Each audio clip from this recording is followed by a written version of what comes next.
सभी का मैथ का डर भगाने वाले इस शानदार क्लास में।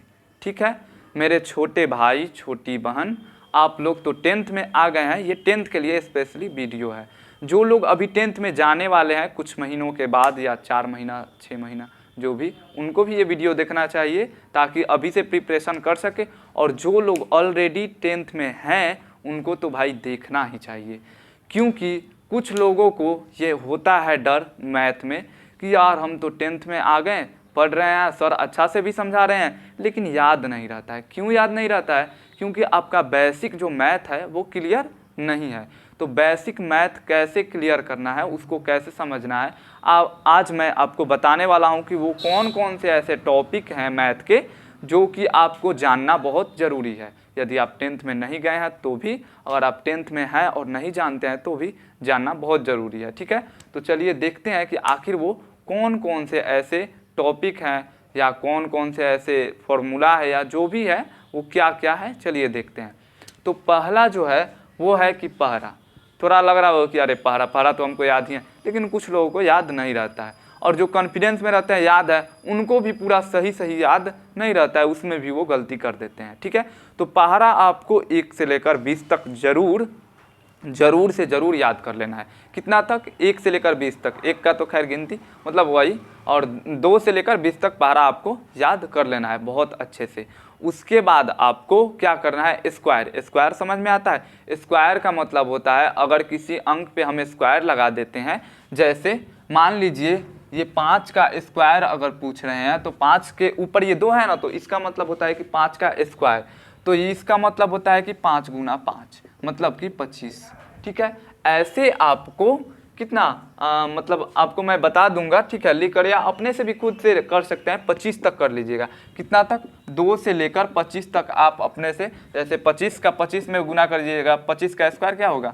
25 का स्क्वायर बराबर 25 में 25 से गुना करिएगा, इसका आ जाएगा 625। गुना करके देख लीजिएगा। ठीक है, तो ऐसे आपको 2 से लेकर 25 तक आपको याद कर लेना है। ठीक है, बहुत ज़रूरी है।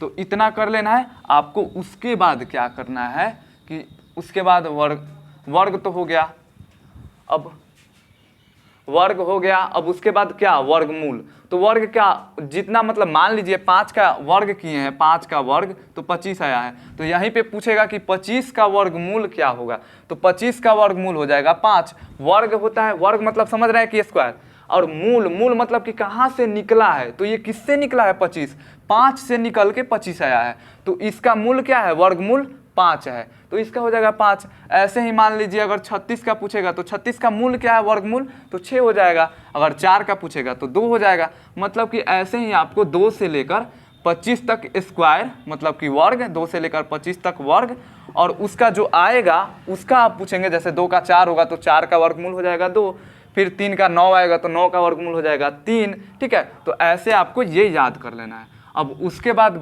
बची, अब उसके बाद क्या होता है कि वर्गमूल तो हो गया, वर्ग भी हो गया, अब आता है घनमूल और घन। ये भी बहुत ज़रूरी है अगर आप 10th में जा चुके हैं तो देखिए घन क्या होता है कि जैसे 2 a का पावर है 3, तो इसको कहेंगे कि a क्यू, मतलब कि a का घन, मतलब कि a को 3 बार गुना आपस में। ठीक है, तो a का तो समझ गए कि हाँ, ऐसे ही यहाँ पे कोई संख्या रहता, मान लीजिए 5 ही रहता, 5 का क्यू यहाँ पे रहता, तो 5 का क्यू मतलब कि 5 गुना 5 गुना 5। ऐसे आपको कितना, इसका आंसर आ जाता है 125। तो 5 का क्यूब क्या हो गया? 125। अगर पूछता मतलब कि 5 का घन हो गया 125। अगर घन मूल पूछता तो वही बात है कि घन मूल, घन मतलब समझ रहे हैं कि क्यूब करना है, अब मूल मतलब क्या? जहाँ से निकला है। तो ये किससे निकला है भाई? तो ये 5 से निकला है, तो इसका घनमूल क्या हो जाएगा? 5। ठीक है, ऐसे ही आपको 10 तक का क्यूब मतलब कि 1 से लेकर, 1 का तो 1 ही होगा, 2 से लेकर 10 तक का क्यूब आपको याद कर लेना है। ठीक है, अब ये हो गया। अब उसके बाद अलजेब्रा का कुछ फॉर्मूला होता है। जैसे मान लीजिए a प्लस बी का स्क्वायर हो गया, a प्लस बी का स्क्वायर, ये हो गया a माइनस बी का स्क्वायर, ये हो गया a प्लस बी का क्यूब, a माइनस बी का क्यूब। ठीक है, a माइनस बी का क्यूब हो गया। फिर उसके बाद आ गया कि a square minus B square, ये भी होता है। ठीक है, फिर a square plus B square, इसका भी आपको याद कर लेना है। फिर a प्लस बी प्लस सी, इसका स्क्वायर, इसको भी आपको याद कर लेना है, ठीक है। अब उसके बाद फिर और एक सूत्र होता है शायद, हाँ, ए क्यू माइनस बी क्यू, फिर ए क्यू प्लस बी क्यू। ये आपको इतना सूत्र बहुत ही अच्छे से याद कर लेना है। लास्ट में इसका दे दूंगा मैं, ठीक है, इसका आंसर क्या होगा, ए प्लस बी का A square plus 2ab plus B square होता है। तो ऐसे ही सबका मैं बता दूंगा लास्ट में, ठीक है। तो लास्ट तक बने रहिएगा। ये हो गया। अब उसके बाद देखते हैं कि आखिर अब क्या जरूरी है भाई, 10th में आ गए हैं तो क्या बेसिक मैथ जानना जरूरी है। तो देखिए अब उसके बाद आता है एक घातांक करनी। आप तो सुने होंगे नहीं क्योंकि ऐसे ही चले गए हैं, तो कोई बात नहीं, मैं बता दे रहा हूँ। जैसे घातांक करनी होता है तो ये एक होता है कि a का पावर m है और फिर गुना है a का पावर n है। इसका मतलब होता है, मान लीजिए यहाँ पे 5 है गुना 5, यहाँ पे पावर है 2, यहाँ पे पावर है 3, यहाँ पे a है, a का मतलब यहाँ पे भी a यानी 5 5, समझ रहे हैं, a के जगह पे 5 है, यहाँ पे m के जगह पे 2 है, n के जगह पे 3 है यहाँ पे, ठीक है। तो इसका सूत्र होता है a के पावर m प्लस n। तो आप भी बता सकते हैं कि डायरेक्ट यहाँ पे 5 का स्क्वायर करना है तो 25 आएगा, 5 का क्यूब करेंगे 125, अब उसमें गुना करना पड़ेगा। तो उतना नहीं करना है, इस सूत्र का प्रयोग करना है। क्या है, a के पावर m प्लस n, तो 5 का पावर m प्लस n, तो m के जगह पे है 2 अब प्लस 3, n के जगह पे है 3, तो जोड़ दीजिए कितना हो जाएगा, 5 का पावर ये 5 हो जाएगा, ये नहीं, ये फाइनली आपका आंसर हो जाएगा ऐसे। तो ऐसे आपको मैं सूत्र बता दे रहा हूँ, ये हो गया एक।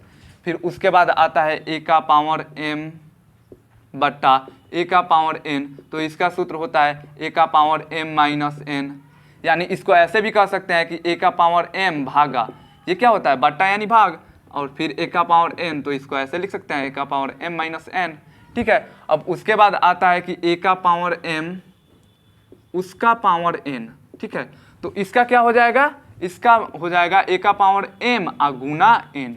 लेकिन यहाँ पे एक बात याद रखना है, जब अगर ये कुछ न रहे, जैसे a का पावर m है और उसका पावर n है, यहाँ पे भी पावर है लेकिन ये सबका पावर है n, तो यहाँ पे गुना नहीं होगा। क्यों नहीं होगा, जैसे मान लीजिए 5 का पावर है ये 2, फिर उसका पावर है 4, ठीक है। तो यहाँ पे 4 में 2 से गुना नहीं करना है, 8 नहीं करना है 5 का पावर, ये गलत हो जाएगा, ठीक है। तो ये बस आपको याद रखना है इतना, ठीक है। अब पहले क्या करना है कि 2 का पावर 4 जितना आएगा, 2 का पावर 4 करिएगा तो 2 गुना 2 गुना 2 गुना 2, तो 2 दूना 4, 4 दूना 8, 8 दूना 16। तो यहाँ पे डायरेक्ट लिखिए, ये कितना था, 5 था ना, 5 का पावर 16, ठीक है, इतना हो जाता डायरेक्ट, तो ये हो जाता। अब उसके बाद एक और होता है कि a का पावर 0, यानी कि किसी संख्या का पावर दे दिया, मान लीजिए 10 है, 10 का पावर 0 कर दिया, तो इसका डायरेक्ट मान 1 हो जाता है, तो ऐसे ही इसका भी 1 हो जाएगा। तो इतना आपको एकदम सूत्र याद कर लेना है, तब आपको दिक्कत नहीं होगी 10th में, ठीक है। अब देखते हैं कि इसके बाद भी और क्या है जो कि 10th में जाने से पहले याद चले गए हैं, तो क्या जरूरी है देख लेते हैं, ठीक है। तो देखिए इसको भी मिटा दे रहे हैं। अब देखिए अब जो आता है एलसीएम और एचसीएफ। एलसीएम ये पढ़े होंगे बहुत लोग, लेकिन भाई समझ में नहीं आता है, सबको पता नहीं होता है, इसका अर्थ पूछ दिया जाए, बस कुछ लोग हाँ इसका फुल फॉर्म बता देंगे अर्थ का मतलब, लेकिन वो नहीं होता। देखिए जैसे यहाँ पे 2 है 5 है, ठीक है, 2 है 5 है, तो यहाँ पे अब आसानी में समझिए, आसान भाषा में, वैसी कौन सी छोटी से छोटी संख्या है जिसको ये दोनों काट सकते हैं, समझ में आ रही बात। तो क्या है ये, इसका एलसीएम 10, इसका एलसीएम 10 आएगा। 10 से कितना छोटा भी आ जाइए, दोनों एक साथ नहीं काट सकता है, ठीक है, दोनों नहीं काट सकता है। मतलब कि 6 अगर 5 को देखेंगे तो 5 को 5 ही काटेगा, ये 2 नहीं काटेगा, और 2 को देखेंगे तो 2 को 2 ही काटेगा, ये 5 नहीं काटेगा। मतलब कि दोनों साथ में, दोनों काटना चाहिए उसको, ठीक है। तो 10 है, तो इसका मतलब होता है एलसीएम, मतलब कि लोवेस्ट कॉमन वो मल्टीप्लाई, नाम है मल्टीप्लाई ही होता है, ठीक है। अब आता है कि HCF, मतलब कि हाईएस्ट कॉमन फैक्टर। तो हाईएस्ट, तो 2 और 5 में वैसी कौन सी बड़ी से बड़ी संख्या है जो कि इन दोनों को विभाजित कर सकता है, मतलब कि इन दोनों को वो संख्या काट सकता है, ये नहीं वो संख्या इन दोनों को काट सकता है। तो क्या है भाई, 2 और 5 का एलसीएम निकालिए तो इसका 1 आएगा, ठीक है। एक से बड़ी संख्या, एक से बड़ी कोनो संख्या नहीं है कि जो दोनों को काट सके, मतलब हम पूर्ण संख्या की बात कर रहे हैं, पॉइंट वाला की बात नहीं कर रहे हैं, ठीक है, पूर्ण की। 1 से ये 2 भी कर सकता है, 5 भी कर सकता है, लेकिन 2 से केवल 2 कटेगा, 5 तो ना कटेगा ही नहीं, तो इसका ऐसे ही। अब मान लीजिए ये है 3 है 6 है, तो बड़ी से बड़ी संख्या क्या होगा, ये हाईएस्ट कॉमन फैक्टर 3 हो जाएगा, यानी कि HCF, और LCM 6 हो जाएगा, ठीक है, समझ में आया। तो ये एलसीएम और एचसीएफ जो होता है आपको समझ लेना है। और एक बार बता भी दे रहा हूँ, मान लीजिए जैसे ये 12 है, 18 है, 36 है, ये है, इसका एलसीएम निकालना है। तो आपको बहुत ही आसान तरीका से एलसीएम भी एक के लाइन में निकाल दीजिएगा, एचसीएफ एक के लाइन में। इसे देखिए यहाँ पे कैसे कहा, सबसे पहले छोटे से लेते हैं तो 2 से, तो ये 6 हो जाएगा, ये 9 हो जाएगा, ये 18 हो जाएगा। फिर इसके बाद क्या, 2 से देखेंगे तो ये 2 से ये तो कटेगा 3, ये 9 रह जाएगा, ये 9 हो जाएगा। अब फिर 3 से, तो 3 एकम 3, 3 त्रिका 9, 3 त्रिका 9। फिर 3 से 1, ये 1, ये 1। तो यहाँ पे एलसीएम क्या हो जाएगा, सबको आपस में गुना कर दीजिए, तो 3 त्रिका 9, 9 दूना 18, 18 दूना 36। यहाँ पे एलसीएम जो आ जाएगा वो 36 आ जाएगा। यानी कि वैसे ये 36 से छोटा कोई संख्या नहीं हो सकता है जिसको ये तीनों विभाजित कर सके। देखिए 36 को 12 भी विभाजित कर सकता है, 18 भी, 36 भी कर सकता है खुद, ठीक है। अब बात आती है कि एचसीएफ भाई यहाँ से कैसे निकालना है। आपको कुछ ज़्यादा नहीं करना है। कुछ लोग ये भाग विधि से ये दोनों करके ऐसे निकालेंगे, या फिर गुणनखंड विधि से निकालेंगे, वो करना ही नहीं है। मैं आपके लिए एक शानदार ट्रिक लाया हूँ। आपको क्या कर देना है, अब देखिए एलसीएम तो यहाँ पे 36 आ गया एलसीएम, लेकिन अब देखते हैं कि आखिर एचसीएफ कैसे निकलेगा। यहीं पे कुछ लोग भाग विधि से बनाएंगे या गुणनखंड विधि से, वो नहीं करना है आपको। एकदम मेरा वाला ट्रिक अपनाना है, बहुत ही खतरनाक तरीके से बनाएंगे। कैसे, तो यहाँ पे देखिए कि कौन किस किस में, मतलब खंदे में यानी डब्बे में ये तीनों साथ साथ कटे हैं। देखिए यहाँ पे 2 सब साथ साथ कटे हैं, लेकिन 2 से सब साथ साथ कटे, ये भी कटा है, ये भी कटा है, ये भी कटा है, मतलब ये तीनों कटे हैं। लेकिन यहाँ पे 2 से सब नहीं कटे हैं, केवल 6 कटा है और 18 कटा है, 9 नहीं कटा है, तो इसको नहीं लेंगे, ठीक है। यहाँ पे देखिए 3 से ये सब कटा है, 3 भी कटा है, 9 भी कटा है, 9 भी कटा है, यानी 3 से ये सब कटा है। फिर यहाँ पे सब नहीं कटा है, एक तो रह गया है ना भाई, ये 2। तो यहाँ पे कौन, ये वाला साथ में कटा है और ये सबको एक साथ काटा है। तो ये इन दोनों को आप ले लीजिए साथ में। क्या करना है आपको, इन दोनों को साथ में ले लेना है। तो देखिए 2 और 3 को साथ में ले लिए, तो गुना करना है, जैसे एलसीएम में गुना करते हैं ना, सबको गुना करके 36 आया है। तो ऐसे ही, तो 3 दूना कितना हो जाएगा, 6।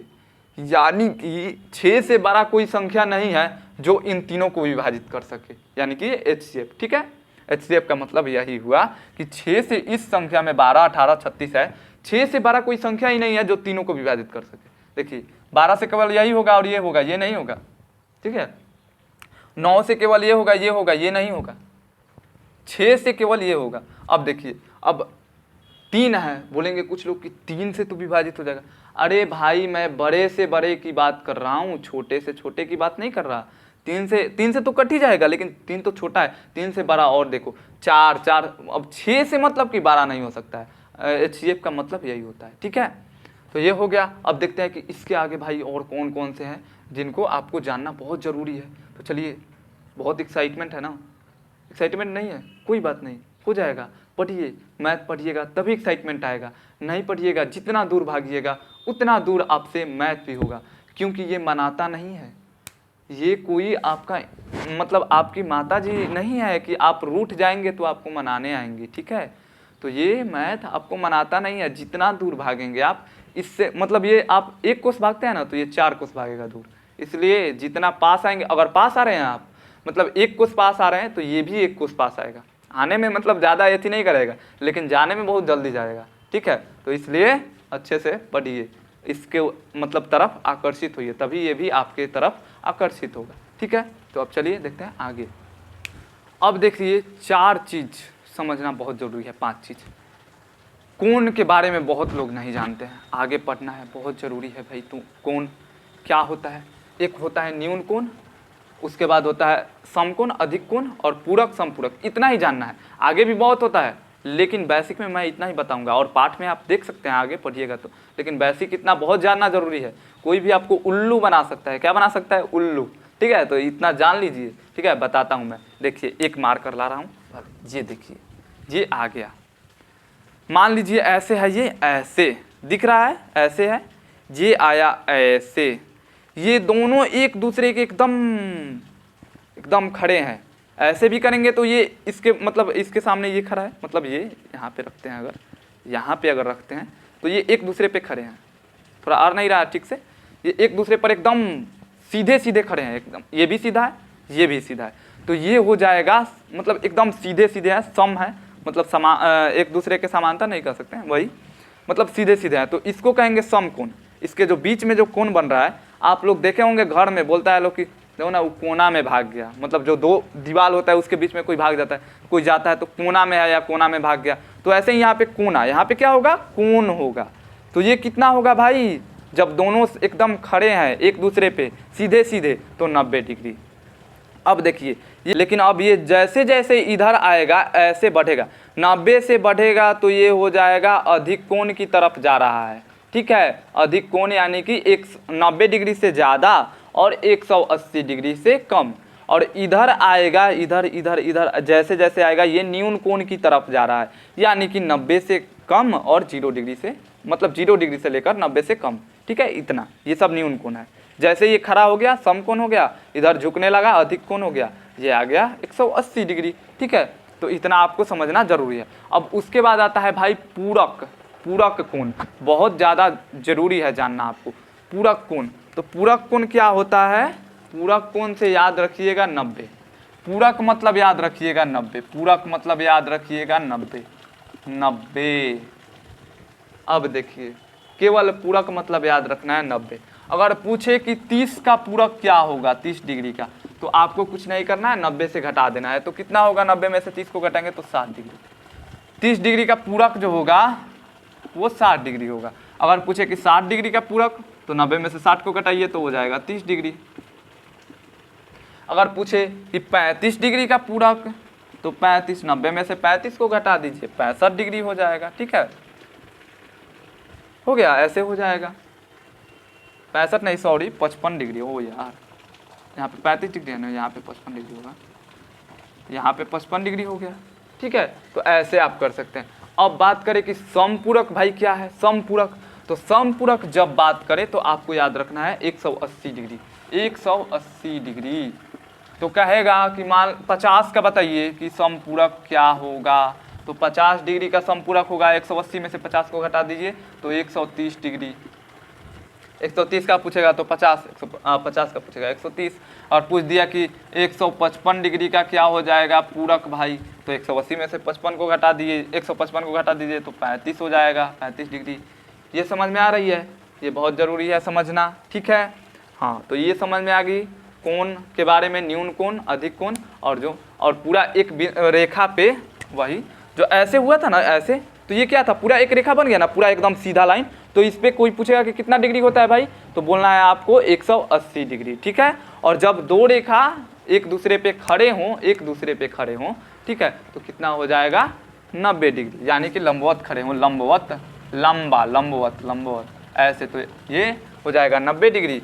ऐसे हैं, लेकिन ये जब झुकते चले जाएंगे ऐसे झुकते चले जाएंगे, न्यून कोण की तरफ जा रहे हैं, मतलब न्यून कोण बन रहे हैं, इधर से इधर जाएंगे तो ये अधिक कोण, ठीक है। और जब पूरा आ गया तो ये 180 डिग्री हो गया, और ये पूरा इधर आ गया तो 0 डिग्री हो गया। ये पूरा इधर 0 डिग्री, इधर ये पूरा 180 डिग्री। बात समझ में आ रही है, यहाँ पे 180 डिग्री, ये बात समझ में आ गई। अब देखते हैं और क्या है जो जानना बहुत ज़रूरी है भाई। अब देखिए एक सूत्र होता है दूरी बराबर होता है चाल गुना समय। ये सूत्र आपको याद रखना है, बहुत इंपॉर्टेंट है, ठीक है। दूरी बराबर चाल गुना समय। अब देखिए घर से आपको दिल्ली जाने में मान लीजिए 20 घंटे लगे, ठीक है, और आपका जो चाल वो था 20 किलोमीटर प्रति घंटा। मान लीजिए 20 किलोमीटर प्रति घंटा की रफ्तार से आप चल रहे हैं, ठीक है, और आपको जाने में लगा 20 किलोमीटर। तो दूरी बताइए कि आखिर दिल्ली तक जाने में आपका कितना दूरी पता नहीं है, तो आप निकाल सकते हैं। 20 में क्या करना है, चाल है 20, समय है 20, तो 20 घंटा, तो 20 में 20 से गुना कर देना है, कितना हो जाएगा 400, यानी कि दूरी हो जाएगी 400 किलोमीटर। इतना खैर नहीं है, ज़्यादा है, मतलब एक समझाने के लिए बात बता रहा हूँ, ठीक है। अगर यहीं पे अगर चाल पूछ दे, तो चाल बराबर हो जाएगा, इधर गुना में है ये समय, इधर आएगा तो भाग में, तो दूरी बट्टा समय, ठीक है। और यही समय बराबर पूछ दे तो समय बराबर क्या हो जाएगा, समय बराबर हो जाएगा दूरी बट्टा चाल। ये वाला याद करना है, ठीक है, ये आ गया था माइंड में, थोड़ा देख लिया इसीलिए। अब देखते हैं और भी क्या है भाई, बेसिक देख लेते हैं और क्या है। तो अब है भिन्न का जोड़ भिन्न का घटाव, भिन्न का गुणा, भिन्न का भाग, ये चारों जानना बहुत ज़रूरी है। और एक पॉइंट वाला देखिए, मान लीजिए जब ये 7/4 है प्लस 3/6 है, ये आपको जानना जरूरी है। क्या किया जाता है, इसका एलसीएम निकाल दिया जाता है, उसके बाद जैसे 6 और 4 का एलसीएम निकाल देते हैं, या तिरछा तिरछी भी गुना करके निकाल दिया जाता है, ये आपको पता है। उसके बाद ये यहीं पे अगर मान लीजिए ये जोड़ ना रह के यहाँ पे घटाव दे दे तो इसका भी आप निकाल सकते हैं। यहीं पे मान लीजिए घटाव ना दे के गुना दे दे तो क्या करना है, गुना दे दे तो यहाँ पे काटा जाता है, जैसे 3 दूना 6 हो गया, और ये फिर उसके बाद गुना करके लिख दीजिए। 7 में यहाँ पे कुछ नहीं है, 1 है, तो 7/4 दूना 8 हो जाएगा, 7/8 हो जाएगा। अब यहीं पे मान लीजिए इतना नहीं आता है तो सीख लीजिए किसी से, ठीक है। और ऑलरेडी मतलब यूट्यूब पे बहुत सारे वीडियो हैं, लेकिन आता ही होगा यार, 10th में चल गए आप, आता ही होगा ये सब। तो ये सब रिवाइज करने के लिए बोल रहे हैं, ठीक है, आपको खुद से। अब मान लीजिए गुना ना दे के भाग दे दिया, भाग यहाँ पे 8/7 है, तो क्या करना है आपको, भाग का मतलब होता है पलट दीजिए। तो ये 8/7 है तो गुना हो जाएगा यहाँ पे, 7/8 हो जाएगा, उसके बाद गुना करके लिख दीजिए, ठीक है। ऐसे ही अब देखिए, अब इसके बाद जो आता है, इतना तो कर लेंगे आप, इतना आप कर लीजिएगा। अब उसके बाद आता है कि 5.3/4 प्लस 3.4/5, ऐसे भी उसमें भी आ जाएगा। तो यहाँ पे कुछ, यहाँ पे ये मत समझ लिए कुछ नहीं है तो गुना है, गुना नहीं, सॉरी, यहाँ पे कुछ नहीं होता है तो मतलब इसका मतलब है कि यहाँ पे इसमें से इसमें गुना करना है, उसके बाद जोड़ के इसको लिख देना है।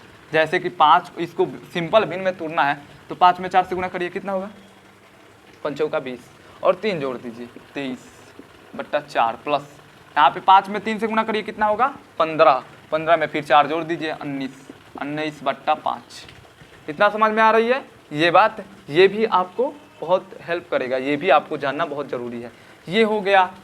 अब बात करते हैं कि मान लीजिए ये 7.3, मान लीजिए ये 0.4 है, ये 8.067 पॉइंट में है यहाँ पे। तो दशमलव को मान लीजिए हटाना है, तो दशमलव को कैसे हटाएंगे, तो दशमलव का हटाने का तरीका होता है, ऊपर पॉइंट के बाद कितने अंक है, 1 2 3, 3 अंक है ना, नीचे पॉइंट के बाद कितने अंक है, तो 1 2 3 4, तो दोनों को बराबर कर दीजिए। तो ये 3 है तो इसको बराबर कर दीजिए 1, इसमें से कम मत कर दीजिएगा, बस बढ़ाना ही है। अब 4 हो गया। अब दोनों पॉइंट को आसानी से आप काट सकते हैं। अब उसके बाद भाग दे देंगे। ये तो खैर बड़ा भिन्न हो गया। जैसे मान लीजिए ये 10 है, मान लीजिए 10 है, ठीक है, और नीचे है 2.5। अब इसको भाग देना है, ठीक है। तो कैसे दीजिएगा, मैंने क्या बोला, पॉइंट के बाद देखिए कितना अंक है, इधर तो 1 है लेकिन इधर कुछ भी नहीं है, तो यहाँ पे भी पॉइंट दे दीजिए, बराबर यहाँ पे भी 1 0 बैठा दीजिए, हो गया बराबर। अब उसके बाद इस पॉइंट को काट दीजिए, तो 100/25 आ जाएगा। अब आसानी से आप कर सकते हैं, 25 चौका 100, 4 आ जाएगा। तो ऐसे ये बात भी आपको याद रखना बहुत ज़रूरी है, ठीक है।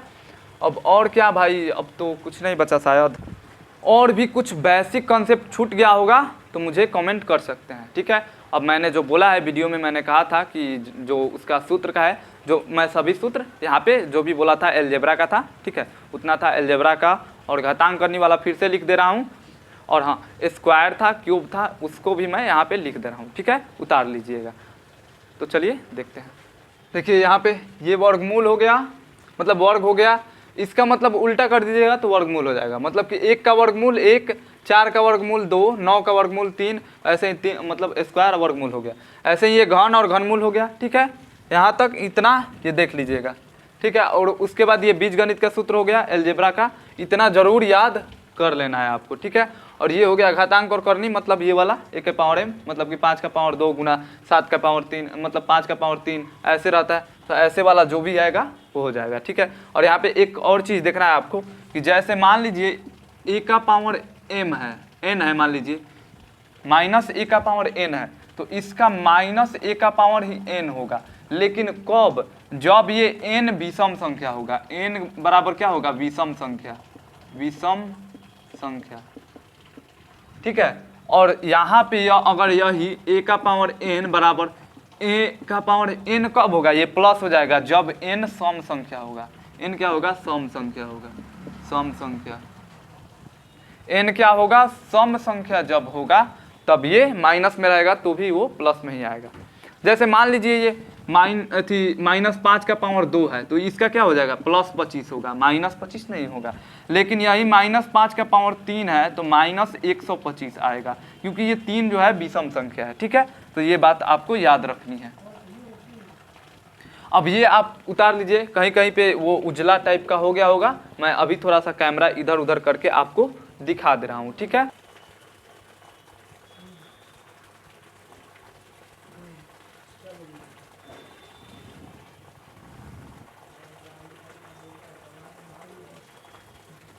देखिए ये वाला थोड़ा नहीं दिख रहा होगा, ये वाला मैं आपको बता दे रहा हूँ। ठीक है, देखिए ए प्लस बी का स्क्वायर है तो ए प्लस बी का A square plus B square है, तो ए प्लस बी का स्क्वायर -2ab। फिर यहाँ पे ए स्क्वायर माइनस बी स्क्वायर है तो ए प्लस बी इंटू ए माइनस बी। यहाँ पे ए क्यू प्लस बी क्यू है तो ए प्लस बी का क्यू -3ab इंटू ए प्लस बी। यहाँ पे ए क्यू माइनस बी क्यू है तो ए माइनस बी का क्यू +3ab इंटू ए माइनस बी, ये सूत्र है। ठीक है, तो इतना अगर आप अभी तक उतार लिए होंगे, ठीक है, नहीं उतारे हैं तो पीछे करके देख लीजिए। इतना अगर आप पढ़ लेते हैं, इतना अगर आप समझ लेते हैं तो भाई 10th में बहुत अच्छे से मैथ बनाइएगा। आपको कोई बेसिक वाला जो झंझट गिल्ट होगा वो नहीं फील होगा। इतना आप ज़रूर क्लियर कर लीजिए। नहीं हो रहा है तो प्रैक्टिस करिए, कहीं से भैया हैं तो उनसे पूछिए, किसी ना किसी से पूछिए। ठीक है, और इस चैनल पे अब वीडियो आने वाला है। ठीक है, मैथ का जो भी 10th के मैथ का सब वीडियो आने वाला है। ठीक है, ठीक है, तो चलिए मिलते हैं नेक्स्ट वीडियो में और कुछ अच्छा टॉपिक्स के साथ। ठीक है, तब तक के लिए जय हिंद।